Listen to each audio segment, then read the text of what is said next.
বাংলাদেশি কর্মীদের নিয়ে মানব পাচারের অভিযোগকে ভিত্তিহীন বলে দাবি করে সেসব প্রত্যাহারের অনুরোধ জানিয়েছে মালয়েশিয়া। উদ্দেশ্য মার্কিন মানব পাচার প্রতিবেদন টিআইপিতে রেটিং উন্নত করা।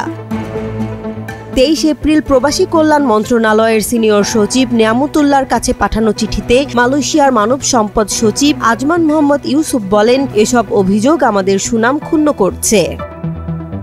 কিন্তু বাস্তবতা হলো বাংলাদেশি কর্মীরা লক্ষাধিক টাকা দিয়ে মালয়েশিয়া পৌঁছে প্রতিশ্রুত চাকরি পাননি। জাতিসংঘ সহ আন্তর্জাতিক সংস্থাগুলো সরব হয়েছিল। বাংলাদেশ শুরু করেছে তদন্ত।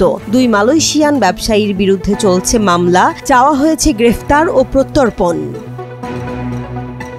তবু এখন মালয়েশিয়ার বার্তা হলো খারিজ হওয়া মামলা যেন আবার না খোলা হয়। সবচেয়ে নাটকীয় ব্যাপার, এই চিঠি এসেছে ঠিক সেই সময়ে যখন 2 দেশের উচ্চ পর্যায়ের বৈঠক আজ 15 মে অনুষ্ঠিত হতে যাচ্ছে।